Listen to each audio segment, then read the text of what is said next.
नमस्कार शिक्षक साथियों और प्यारे बच्चों, मैं आज आपके सामने 9th क्लास का दूसरा वाला जो चैप्टर है एनसीईआरटी एमपी बोर्ड का अध्याय 2 बहुपद पॉलिनोमियल, उस वाले पार्ट को लेकर आया हूं और उसके महत्वपूर्ण वस्तुनिष्ठ प्रश्नों को आपके सामने रखूंगा, जिससे एग्जाम में आप अच्छे से अच्छे नंबर ला सकें और उनकी अवधारणा को समझ सकें। दोस्तों तो आइए बच्चों देखते हैं, चलते हैं, अपन लोग समझते हैं बहुपद वाले चैप्टर में क्या यहाँ पे दिया हुआ है 9th क्लास के लिए। तो यहाँ पे आता है कि एक चर वाला बहुपद px निम्न रूप में एक बीजीय व्यंजक है, दिख रहा है बीजीय व्यंजक बना हुआ है यहाँ पर, और ये सभी जो गुणांक हैं ये सभी अचर हैं इसके, है ना, ठीक है। और ये सभी जो है गुणांक x की पावर, ये सभी इसके गुणांक बोले जाते हैं, और n को बहुपद की घात कहते हैं। जो सबसे बड़ी घात जो चढ़ी होती है, और जो n नंबर्स हैं ये सब क्या है, एक पूर्ण संख्या रहती है ना। n जो है यहाँ पे पूर्ण संख्या है, और n का मान जब पूर्ण संख्या रहेगी तो उसी कंडीशन में उसे अपन लोग, घात जब पूर्ण संख्या रहेगी उसी कंडीशन में उसे अपन लोग बहुपद उस व्यंजक को कह सकेंगे दोस्तों। लेकिन ध्यान रखना, जिसकी अपन लोग घात देख रहे हैं उसके अग्रक गुणांक जो है वो शून्य नहीं होना चाहिए, ये बहुपद की खासियत है। तो एक पद वाले बहुपद को एक पदी कहेंगे दोस्तों, सही बात है, और दो पद वाले बहुपदों को द्विपदी कहेंगे, तीन पद वालों को अपन लोग तीन पदी कहेंगे, है ना। एक घाते वाले बहुपद को अपन लोग रेखिक बहुपद कहते हैं, दो घात वाले बहुपद को अपन लोग द्विघात बहुपद कहते हैं, तीन घात वाले बहुपद को अपन लोग त्रिघात बहुपद कहते हैं, है ना दोस्तों। अब यहाँ पे बात आती है कि वास्तविक संख्या अगर a बहुपद का शून्यक होती है, तो शून्यक जब उसकी होती है तो निश्चित है उस बहुपद में अगर उसका मान अगर रखा जाए x की प्लेस पर तो उसका मान 0 आता है।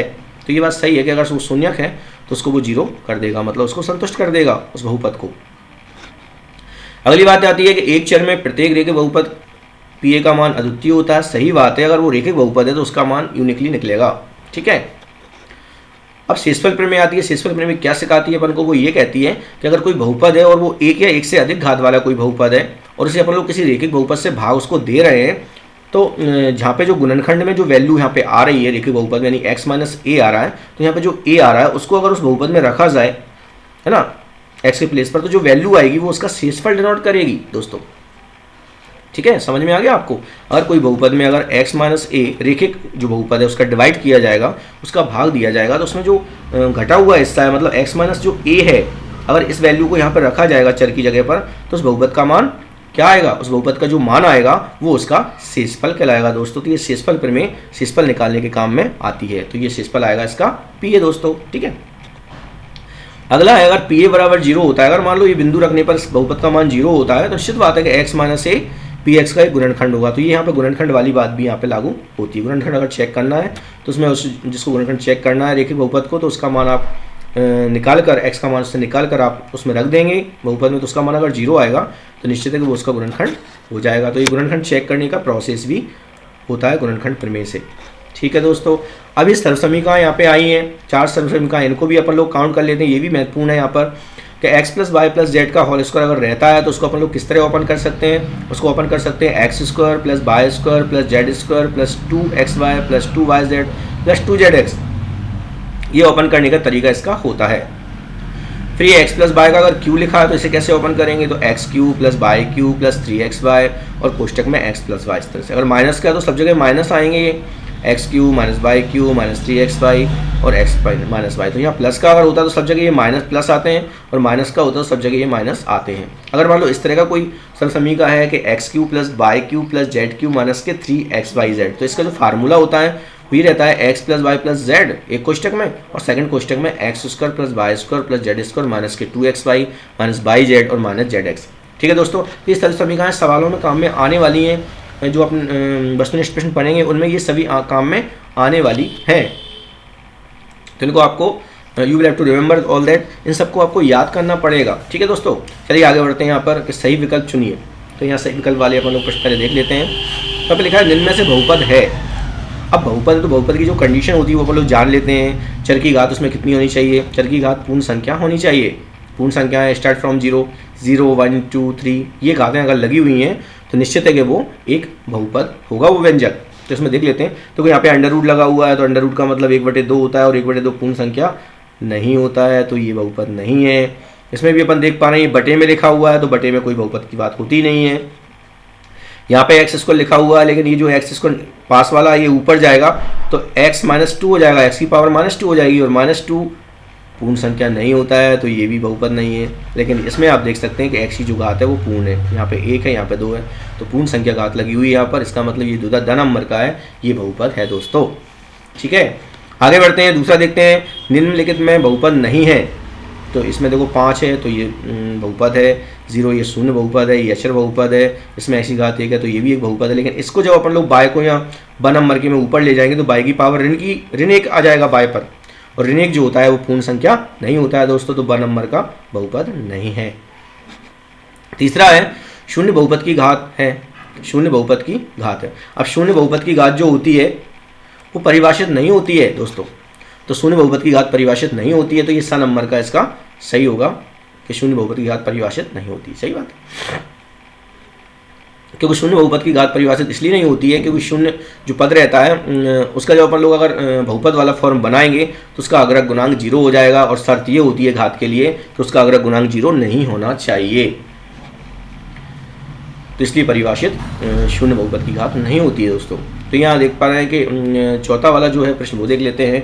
बहुपद x² + 3x4 + x - x³ + 7 की घात कितनी है? तो जो मैक्सिमम पावर आपको चर पे दिख रही होगी उसे आप देख लीजिए, ये 3 है, 1 है, 4 है, 2 है, तो कौन बड़ी है? 4 बड़ी है, तो इसकी घात निश्चित है 4 ही होगी। तो चौथे प्रश्न का उत्तर ये ब नंबर का सही होगा 4। ठीक है, पांचवा प्रश्न आता है, बहुपद x² - x - 6 के शून्यक होंगे। तो शून्यक जब भी निकालना हो तो निश्चित उसे आप 0 के बराबर रख दीजिए और उसे हल कर लीजिए। 0 के बराबर जब रखेंगे तो हल करेंगे, तो यहाँ पे बात आती है कि ये अगर अक्षर वाला पद ऋण का है तो बीच वाला पद निश्चित है 2 संख्याओं को घटाने पर बनेगा। तो 2 संख्याएं ऐसी आपको सोचनी पड़ेंगी, गुणा करने पर 6 आता हो और घटाने पर 1 आता हो, तो 3 दूनी 6 है ना, गुणा 3 और 2 का 6 आता है और घटाने पर 1 आता है, तो 3 2 में ये अपन ने तोड़ दिया। इस ऋण x को ऋण 3 + 2x लिख दिया, फिर इसके अपन लोगों ने फैक्टर कर लिए। तो अब देख पा रहे हैं कि जब इसके अपन फैक्टर करेंगे तो x कॉमन आ जाएगा, यहाँ से इस वाले में से 2 कॉमन आ जाएगा, तो x - 3 दोनों में से फिर कॉमन आ जाएगा, तो x + 2 और x - 3 ये 2 गुणनखंड बन जाएंगे, और इनको पार्टिकुलर जब अपन लोग 0 के बराबर रखेंगे तो इससे वैल्यू x बराबर -2 आ जाएगी और इससे वैल्यू x बराबर 3 आ जाएगी, यानी कि -2 और +3 ये इसके क्या आएंगे? शून्यक आएंगे, है ना। इन्होंने ये पहले 3 पहले लिखो, उससे कोई फर्क नहीं पड़ता है, कोई सा भी जो शून्य के पहले लिख सकते हैं। तो 3 - 2 यहाँ पे दिया हुआ है ना, 3 - 2 ये वाला यहाँ पे आएगा। ओके दोस्तों, तो 5वें प्रश्न का उत्तर आ नंबर का सही है। अब यहाँ पे बात आती है, आगे बढ़ते हैं अपन लोग और देखते हैं अगला वाला जो ऑब्जेक्ट टाइप है वो क्या कहता है। 6वां वाला जो प्रश्न है उसमें कह रहे हैं कि इस बहुपद में x² का गुणांक क्या है। तो गुणांक का मतलब होता है उसके पास का, उसका समीपस्थ। तो x² के पास में देखिए कौन है यहाँ पर, तो ये x² है और इसके पास में ऋण का 3 है ना। तो यहाँ पे x² का जो गुणांक है वो ऋण का 3 है ना। तो 6वें प्रश्न का उत्तर ये द नंबर का सही होगा, ऋण 3। ठीक है दोस्तों, आप बारीकी से समझिए, एक बार वीडियो आप देखेंगे तो आपको कंठस्थ हो जाएंगी ये चीज़ें और आप कभी इनको नहीं भूलेंगे। और ये शिक्षक साथी भी अपने बच्चों को, छात्रों को ये वीडियो शेयर करें तो निश्चित है उनकी इस वाले पार्ट की तैयारी ऑब्जेक्ट टाइप के माध्यम से हो जाएगी। महत्वपूर्ण जो ऑब्जेक्ट टाइप है वो उनको समझने में आसानी हो जाएंगे। 7वां प्रश्न यहाँ पे आता है कि निम्नलिखित में से कौन सा बहुपद रेखिक बहुपद है। तो यहाँ पे देख पा रहे हैं अपन लोग कि जो ब नंबर का है उस पर चर पर 1 घात लगी हुई है और 1 घात वाला बहुपद ही रेखिक होता है, तो ये ब नंबर का इसका सही होगा। 8वां क्वेश्चन आता है कि निम्नलिखित में से कौन सा बहुपद द्विघाती है। तो द्विघात के लिए 2 घात होना जरूरी है, तो अपन देख सकते हैं इन चारों में से 2 घात वाला कौन है? अ नंबर का है, तो 8वें प्रश्न का जो अ नंबर का है वो सही होगा, x² + 2x + 5, क्योंकि इसमें 2 घात लगी हुई है। अब आता है 9वां प्रश्न, यदि x + 1 बहुपद x² - k का एक गुणनखंड है तो k का मान क्या होगा। अभी अपन लोगों ने पढ़ा था कि अगर ये रेखिक बहुपद, अगर किसी बहुपद का गुणनखंड होता है तो रेखिक बहुपद से जो x का मान अपन लोग निकालेंगे वो कितना आएगा? -1 आएगा, और माइनस का वन जब अपन लोग x के प्लेस पर इसमें रखेंगे और इसे हल करेंगे तो उसका मान 0 अपन लोग रखेंगे तभी तो वो गुणनखंड माना जाएगा। तो यहाँ पे x का मान -1 रखकर इसको 0 के बराबर रख देंगे, क्योंकि जो गुणनखंड होता है वो उसे संतुष्ट भी करता है। तो 0 के बराबर जब रखेंगे तो k की वैल्यू यहाँ पे 1 ऑक्टेंड होगी, अपने पास 1 आ जाएगी, यानी कि 9वें प्रश्न का उत्तर ये ब नंबर का सही होगा, 1। ओके दोस्तों, अगला प्रश्न देख लेते हैं। 10वां प्रश्न इसमें आता है, बहुपद 3x - 2 का शून्यक क्या होगा। जब भी किसी का शून्यक निकालना हो तो उसको 0 के बराबर रख देते हैं और इससे x की वैल्यू निकाल लेते हैं। तो 0 के बराबर जब रखेंगे तो 3x = 2 हो जाएगा और x = 2/3 हो जाएगा, तो ये यहाँ पे शून्यक प्राप्त होगा। तो इसमें कौन सा है? तो ये सा नंबर का सही है नहीं, 2/3। 11वां प्रश्न यहाँ पर देख लेते हैं, निम्नलिखित में से कौन एक बहुपद है। तो बहुपद के लिए शर्त निश्चित ये है कि जो घात है वो पूर्ण संख्या होनी चाहिए, इस बात का आप विशेष ध्यान रखें। तो इसमें आप देख सकते हैं पूर्ण संख्या यहाँ घात नहीं है, या भी एक्स ऊपर जाएगा तो ऋण का 1 पावर हो जाएगा, तो वो ऋण एक भी पूर्ण संख्या नहीं होती है, तो ये भी नहीं है। ये बटे वाला है तो ये तो हो ही नहीं सकता है। फिर ये अपन देख सकते हैं इसमें आप देख सकते हैं चर की घात पूर्ण संख्या यहाँ पे है, तो ये 2 नंबर का जो है वो एक बहुपद है। ठीक है दोस्तों, अब आता है 12वां प्रश्न। इसमें लिखा हुआ है कि इसमें एक्स स्क्वायर का गुणांक अपन को देखना है। सिंपल सी बात है कि एक्स स्क्वायर के पास में यहाँ पे कुछ नहीं है, दिख रहा है यहाँ पे कुछ नहीं है, तो यहाँ पे 1 माना जाता है। तो एक्स स्क्वायर के पास में यहाँ पे कुछ नहीं है, इसका मतलब 1 तो रहता ही है मल्टीपल में। तो यहाँ 12वें प्रश्न का उत्तर जो है वो अ नंबर का सही होगा 1। ठीक है दोस्तों, अब 13वां प्रश्न देख लेते हैं। जब x = -1 है तो बहुपद 5x - 4x² + 3 का मान क्या होगा। तो x का मान -1 अपन लोग यहाँ पे रख देंगे x के प्लेस पर, तो रखते हैं चलिए। तो यहाँ -1 रख दिया, यहाँ भी -1 रख दिया, तो -1 का स्क्वायर करेंगे तो 1 आ जाएगा। ये -5 हो जाएंगे, -5 और -4 -9 हो जाएंगे, और +3, सो वी कैन ऑब्टेन -6, तो -6 यहाँ पे आएगा। तो 13वें प्रश्न का उत्तर ये 1 नंबर का सही होगा, -6। ओके दोस्तों, चलिए आगे बढ़ते हैं। 14 प्रश्न आता है, उसमें दिला है बहुपद 5x³ + 4x² + 7x की घात कितनी है। तो घात देखने के लिए सिंपल सी बात है कि जो चर पर सबसे बड़ी लगी हुई है वही उसकी घात है। तो सबसे बड़ी कौन लगी हुई है, 3 लगी हुई है यहाँ पर। तो 14 प्रश्न का ये अ नंबर का प्रश्न सही, अ नंबर का जो आंसर है वो सही है 3। ठीक है, अब आता है 15वां प्रश्न। एक घात वाले बहुपद को क्या कहते हैं। सिंपल सी बात है, रेखिक बहुपद कहते हैं उसको, तो ये रेखिक आ जाएगा इसमें ना। अब आता है 16वां प्रश्न। यहाँ पे बहुपद px = 2x + 5 का शून्य क्या होगा। तो जब भी किसी का शून्य निकालो तुरंत उसे आप 0 के बराबर रख दीजिए और उसे हल कर लीजिए x के लिए। तो -5 हो जाएगा इस साइड जाकर, और x का मान निकालेंगे तो -5/2। ठीक है, तो 16वें प्रश्न का उत्तर ये ब नंबर का सही होगा, -5/2। फिर ये 17वां प्रश्न यहाँ पे आता है, निम्न में से रेखिक बहुपद कौन सा है। तो रेखिक बहुपद होने के लिए उसकी चर की घात 1 होनी चाहिए। तो आप देख सकते हैं चारों में से चर की घात 1 किस पर लगी हुई है, इस पर ही लगी हुई है, तो ये जो अ नंबर का होगा ये सही होगा दोस्तों। अब एक प्रश्न आता है कि a + b + c का मान अगर 0 है तो a³ + b³ + c³ का मान कितना होगा। तो इसके लिए अपन लोगों ने अभी एक सरल समीकरण पढ़ी थी और देखी थी। तो ये सरल समीकरण इस तरह की थी, a³ + b³ + 3c³ -3ab = a + b + c, और दूसरे कोष्टक में a² + b² - c + c² -ab - bc - ca। तो ये एक सूत्र है, सरल समीकरण है। इसमें अपन देख सकते हैं अगर a + b + c का मान अगर 0 रखा जाए, ठीक है, तो ये पूरा राइट साइड पूरा खत्म हो जाएगा, राइट साइड पूरा 0 हो जाएगा, है ना। और -3ab इस साइड जाएंगे तो इसका मान a³ + b³ + 3q का मान -3 प्लस के हो जाएंगे उस साइड जाकर, तो ये +3ab इसका मान आना चाहिए। तो 18वें प्रश्न का उत्तर ये सा नंबर का सही होगा, है ना, 3ab। 19वां प्रश्न आता है कि बहुपद y² - 5y + 6 का एक गुणनखंड y - 2 है, तो दूसरा कितना होगा। तो यहाँ पे एक विधि है जिसे मैं यहाँ बता देता हूँ, लेकिन फिर भी मैं अलग से ये वीडियो बनाऊंगा इसके लिए, कि जब एक गुणनखंड रेखिक दिया हुआ हो बहुपद का और द्विघात बहुपद अपने पास मौजूद है और दूसरा अपन को पता करना है, तो एक विधि रहती है प्रथम प्रथमेन और अंतम अंतेन, है ना। ये एक विधि रहती है प्रथम प्रथमेन प्रत्यय और अंतम अंतेन। तो यहाँ प्रथम प्रथमेन का मतलब क्या है, पहले का पहले से डिवाइड किया जाएगा और अंत वाले का अंत वाले से, तो दूसरा गुणनखंड फाइंड आउट हो जाता है। तो y² का y से भाग देंगे तो ये y मिल जाएगा, और 6 का भाग जब -2 से देंगे तो 3 मिल जाएगा। तो इन दोनों को जब मिलाया जाएगा तो y-3 आ जाएगा, तो दूसरा वाला गुणनखंड y-3 आ जाएगा। ये सिंपल सी विधि है प्रथम प्रथेन और अंतम अंतेन। यहाँ पे फिर अगला आता है 20वां प्रश्न आता है, इसको देख लेते हैं यहाँ पे कि x + 1 निम्नलिखित बहुपद का एक गुणनखंड है। तो ये किसको मतलब टैली कर रहा है, ये किसको मतलब 0 कर देगा, किस बहुपद को, वही उसका गुणनखंड होगा। तो इससे वैल्यू अगर निकाली जाएगी माइनस की x आएगी, x की वैल्यू निकाली जाएगी -x, तो -x का वैल्यू -1 आएगा।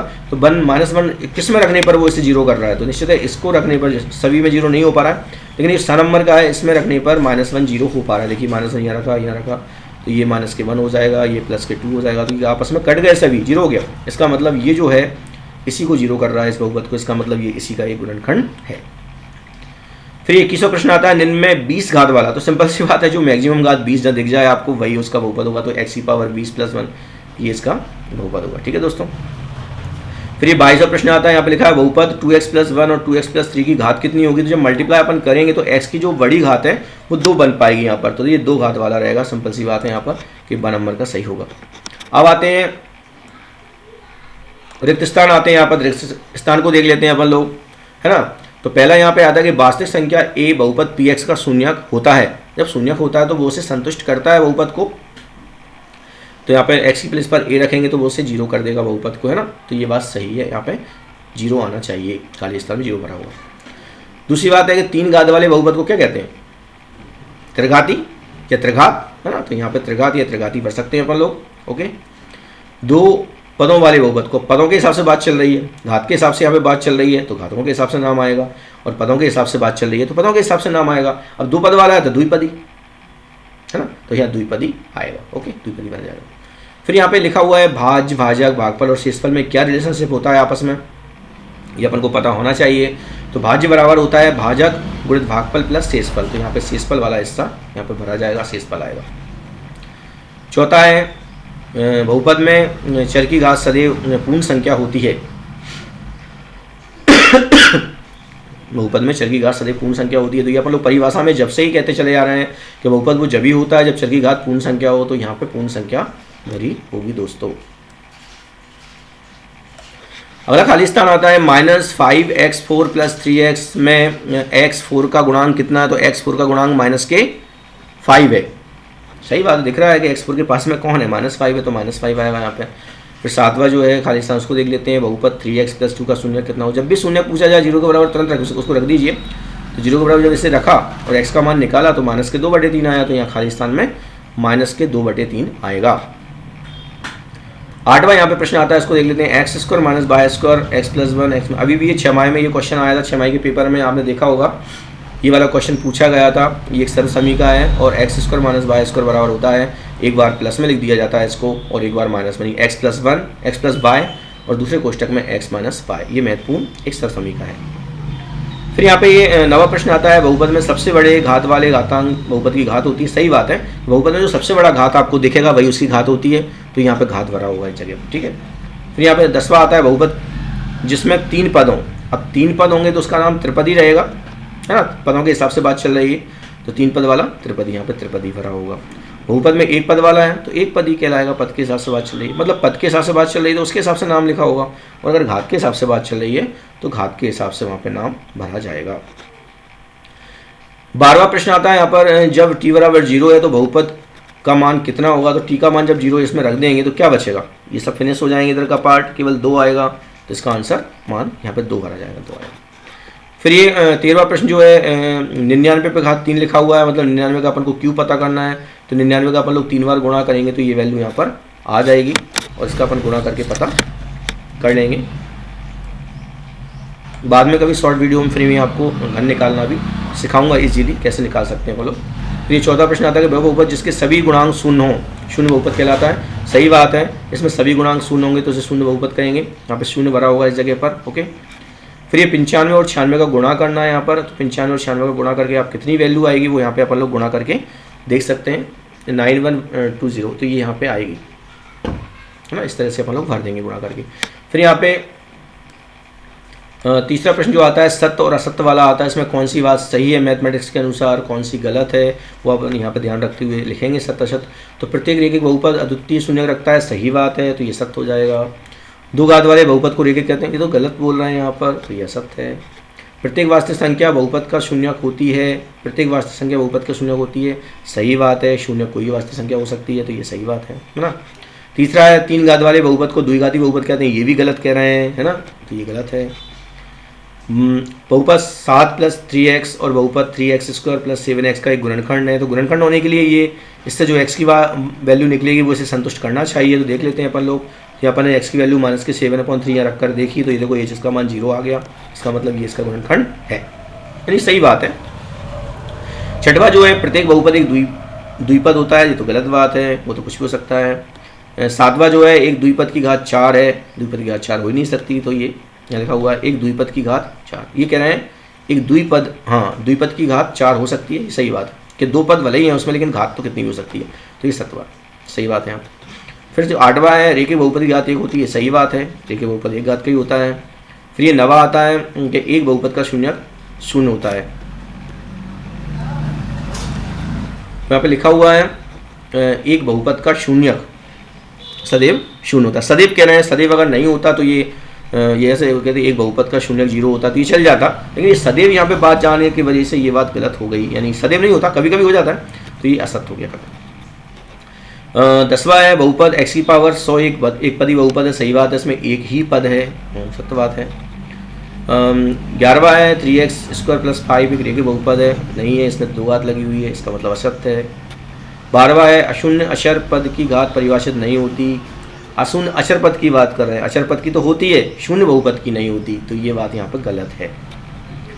13वां है बहुपद 7x³ एक त्रिघात बहुपद है, सही बात है, 3 घात वाला बहुपद है, यहाँ 3 घात दिख रही है ना, सॉरी त्रिघात बहुपद की बात कर रहे हैं तो सही बात है, यहाँ पे त्रिघात, यहाँ भले ही अपन ने असत्य लिख दिया है तो लेकिन ये 3 घात वाला बहुपद है तो त्रिघात बहुपद ही इसको लिखेंगे ना। अगर पद की बात चलती है अलग बात, लेकिन त्रिघात कह रहे हैं तो त्रिघात बहुपद, तो ये सत्य है ये वाला।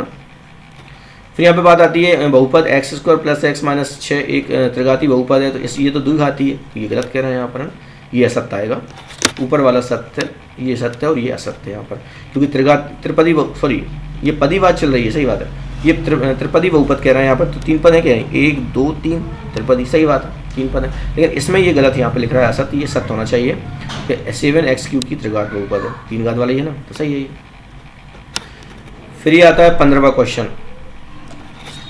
तो 15वें क्वेश्चन में अपन देख पा रहे हैं कि एक सर्वसमीका यहाँ पे दी गई है और सर्वसमीका गलत है क्योंकि यहाँ पर माइनस आना चाहिए था, है ना, तो ये गलत है। 16वां है बहुपद के एक से अधिक शून्यक नहीं हो सकते हैं, गलत बात है ये तो। 17वां है घात 3 वाले दो बहुपदों की योग की घात सदैव 3 होती है, ये भी यहाँ पे भले ही ये अकॉर्डिंग सत्य कहा गया है, लेकिन घात 3 वाले बहुपद अगर होंगे तो हो सकता है घात 3 से कम भी हो, इसका मतलब ये वाला जो कथन है वो गलत है ना, असत्य आएगा यहाँ पर, भले ही सत्य लिख दिया है लेकिन ये कथन असत्य ही होगा। फिर 18वां प्रश्न यहाँ पे आता है कि शून्य बहुपद का एक शून्यक हो सकता है, तो शून्य बहुपद का एक शून्यक हो सकता है, सही बात है, किसी बहुपद का शून्यक शून्य भी हो सकता है, तो ये सही बात है। फिर आता है प्रत्येक रेखीय बहुपद का एक और केवल एक शून्यक होता है, रेखीय बहुपद का, सही बात है, केवल एक ही शून्यक होता है रेखीय बहुपद का, तो बात यहाँ पे ये सही है। यहाँ पे आगे बढ़ते हैं।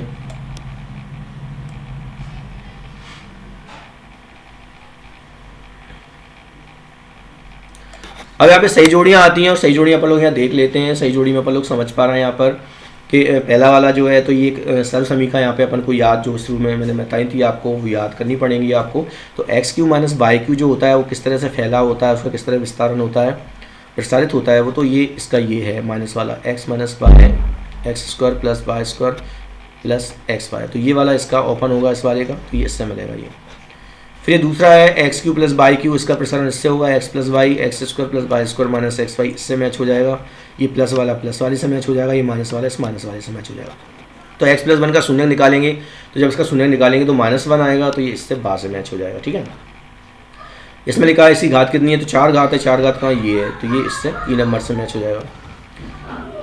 5वां जो है बहुपद 5x + 2 का शून्य क्या होगा, तो इसका शून्य निकालेंगे तो -2/5 आएगा, तो ये अ नंबर का सही होगा इसका, ठीक है दोस्तों। चलिए आगे बढ़ते हैं और देखते हैं अपन लोग अगला सही जोड़ी जो है वो क्या कहता है अपन से। सही जोड़ी बनाइए, तो इसमें भी अपन देख पा रहे हैं कि जब इनका मल्टीप्लाई अपन लोग कर देंगे तो x² + के 14 x और प्लस के 40 आएंगे, तो ये इससे मिलेगा ना, स नंबर से मिल जाएगा गुणा करने पर। इनका गुणा करेंगे तो ये किससे मिल जाएगा, गुणा करके देख लेंगे अपन लोग, तो इससे मिल जाएगा, 10 से मिल जाएगा ना। फिर ये कि सर्वसमीका अपन देख पा रहे हैं, सर्वसमीका है, ये किससे मिलेगा, अभी अपन ने किया था सवाल, तो x + y + z x² + y² + z² - xy - yz - z, इस वाले का फार्मूला है, तो ये तीसरा वाला वहाँ से मिल जाएगा। फिर x + y + z का होल स्क्वायर, ये ओपनिंग क्या होती है, इसकी ओपनिंग ये होती है फा नंबर की, x² + y² + z² + 2xy + 2yz + 2zx, इससे मैच कर जाएगा ये वाला। और x² - y² का ओपन एक बार प्लस में और एक बार माइनस में होता है, तो ये ऊपर वाला होगा ना आ नंबर का, x + y × x - y। 6वां प्रश्न जो है 2x + 1 + पावर 3 का प्रसारित करेंगे, तो इसे अपन लोग a + b का जो q वाला वो फार्मूला होता है, a³ + b³ वाले फार्मूले से ओपन करेंगे, है ना, तो ये आ जाएगा आपका 8x³ + 12x² + 6x + 1, तो ये इस तरह से इसका होगा।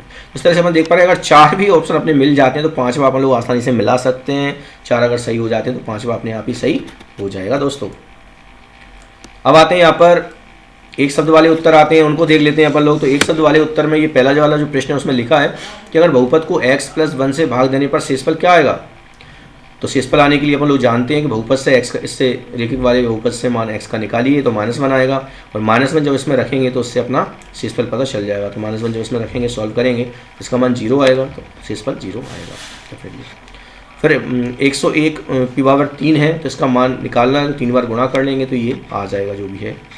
फिर तीसरा वाला रेखिक बहुपद की याद क्या होती है, 1 होती है, सही बात है। चौथा वाला एक रेखिक बहुपद का उदाहरण दीजिए, तो 3x+5 बना दीजिए कोई सा भी। पांचवा है किसी बहुपद में अशून्य पद की घात हमेशा क्या होती है। तो किसी बहुपद में अशून्य जो अचर पद होता है, कहने का मतलब अचर पद वाली जो बहुपद होता है उसकी घात हमेशा शून्य होती है दोस्तों।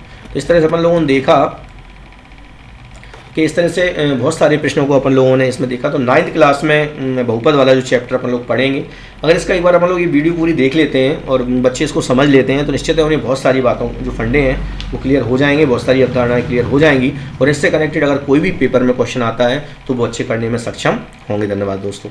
तो आपने देखा कि इस तरह से अगर आप ये वीडियो किसी अपने साथी को शेयर करते हैं, अपने बच्चों को, छात्रों को शेयर करते हैं तो उससे बहुत बड़ा प्रॉफिट होने वाला है। अगर आपको वीडियो पसंद आई हो तो इसे लाइक करें, शेयर करें और मेरे चैनल को सब्सक्राइब जरूर करें। धन्यवाद दोस्तों।